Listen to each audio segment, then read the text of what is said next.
എം.ടിയുടെ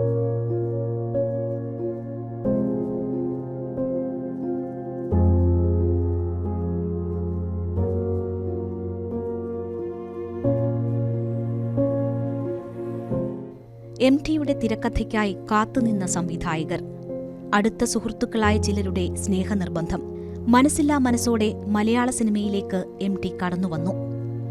പിന്നെ കുടുംബ ബന്ധങ്ങളിലേക്കും മനുഷ്യ മനസ്സിന്റെ കാണാക്കാഴ്ചകളിലേക്കും ക്യാമറ തിരിച്ചുവെച്ച എം.ടി മലയാളത്തിന് സമ്മാനിച്ചത് സമാനതകളില്ലാത്ത ദൃശ്യക്കാഴ്ചകൾ. ഒരു ഘട്ടത്തിൽ തിരക്കഥകൾക്കപ്പുറം സംവിധാനത്തിലേക്കും മലയാളത്തിന്റെ പ്രിയ കഥാകാരൻ ഇറങ്ങിച്ചെന്നപ്പോൾ പിറന്നത് മലയാള സിനിമയുടെ എക്കാലത്തെയും മികച്ച ചിത്രങ്ങളിലൊന്നായ നിർമ്മാല്യം. നിർമ്മിക്കപ്പെട്ട കാലഘട്ടത്തിൽ മാത്രം സാധ്യമാകുന്നതും ഇന്ന് അത്ഭുതവുമാകുന്ന നിർമ്മാല്യം. പള്ളിവാലും കാൽച്ചിലമ്പുമെന്ന സ്വന്തം ചെറുകഥയെ ആസ്പദമാക്കിക്കൊണ്ട് എം.ടി തിരക്കഥയും നിർമ്മാണവും സംവിധാനവും നിർവഹിച്ച ചിത്രം ദാരിദ്ര്യത്തിന്റെ കനൽ ചൂളയിൽ ജീവിക്കുന്ന വെളിച്ചപ്പാടിന്റെയും കുടുംബത്തിന്റെയും നീറുന്ന കഥ പറഞ്ഞു. അക്കാലത്തെ സാമൂഹികവും സാമ്പത്തികവുമായ അരക്ഷിതാവസ്ഥ തുറന്നുകാട്ടിയ ചിത്രത്തിൽ വെളിച്ചപ്പാടായി പി.ജെ. ആന്റണി ഉറഞ്ഞാടി. എം.ടിയുടെ ആദ്യ സംവിധാനത്തിൽ മികച്ച ചിത്രത്തിനും നടനുമുള്ള ദേശീയ പുരസ്കാരം നിർമ്മാല്യത്തിലൂടെ കേരളത്തിന്. മികച്ച നടനുള്ള ദേശീയ പുരസ്കാരം നേടുന്ന ആദ്യ മലയാളിയായി പി.ജെ. ആന്റണി. 1973 ഇറങ്ങിയ നിർമ്മാല്യത്തിനു ശേഷം എം.ടി തിരക്കഥയും സംവിധാനവും നിർവഹിച്ച ബന്ധനം 1978 പുറത്തിറങ്ങി. സുകുമാരനും ശങ്കരാടിയും ശോഭയും പ്രധാന വേഷങ്ങളിലെത്തിയ ബന്ധനം മികച്ച ചിത്രത്തിനുള്ള സംസ്ഥാന സർക്കാർ പുരസ്കാരവും മികച്ച ഗായകനുള്ള പുരസ്കാരവും നേടി. എം.ടി സംവിധാനം നിർവഹിച്ച് പൂർത്തിയാക്കാൻ കഴിയാതെ പോയ ഒരു ചിത്രമാണ് ദേവലോകം. ദേവലോകത്തിലെ തൊഴിലാളി നേതാവായി എം.ടി കണ്ടെത്തിയ യുവാവ് പിന്നെ മലയാള സിനിമയ്ക്കുള്ള എം.ടിയുടെ സമ്മാനമായി. മലയാളത്തിന്റെ സ്വന്തം മമ്മൂട്ടി.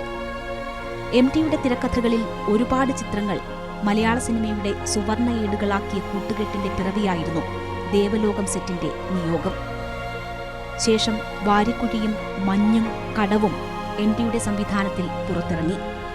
കവിത പോലെ മനോഹരമായ മഞ്ഞ് എം.ടിയുടെ തിരക്കഥയിലും സംവിധാനത്തിലുമാണ് ചലച്ചിത്രമായത്. മഞ്ഞിലെ മൗനത്തിന്റെയും കാത്തിരിപ്പിന്റെയും വായനാനുഭവം എം.ടിയുടെ സംവിധാന മികവിൽ പ്രേക്ഷകർ ചലച്ചിത്രമായി ഒരിക്കൽ കൂടി അനുഭവിച്ചറിഞ്ഞു.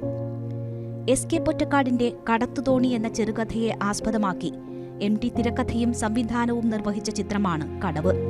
ഹൃദയവേദനയോടെ പ്രേക്ഷകർ കണ്ട ചിത്രം ദേശീയ അന്തർദേശീയ വേദികളിലുൾപ്പെടെ പുരസ്കാരങ്ങളോടെ തിളങ്ങി. എം.ടിയുടെ സംവിധാനത്തിൽ അവസാനമായി പുറത്തിറങ്ങിയ ചിത്രമാണ് 2000 ഇറങ്ങിയ ഒരു ചെറുപുഞ്ചിരി. തെലുങ്ക് എഴുത്തുകാരൻ ശ്രീരമണയുടെ മിഥുനം എന്ന നോവലാണ് ചിത്രത്തിന്റെ തിരക്കഥയ്ക്ക് ആധാരം. വാർദ്ധക്യത്തിലെ ദമ്പതികളുടെ ഊഷ്മളമായ ബന്ധം എം.ടിയുടെ സംവിധാന മികവിൽ ഒടുവിൽ ഉണ്ണികൃഷ്ണനും നിർമ്മലയും സ്ക്രീനിൽ അവതരിപ്പിച്ചപ്പോൾ മലയാളിക്കത് വേറിട്ട അനുഭവമായി. മികച്ച സംവിധായകനുള്ള സംസ്ഥാന ചലച്ചിത്ര പുരസ്കാരം ഈ ചിത്രത്തിലൂടെ ഒരിക്കൽ കൂടി എം.ടിയിലേക്കെത്തി.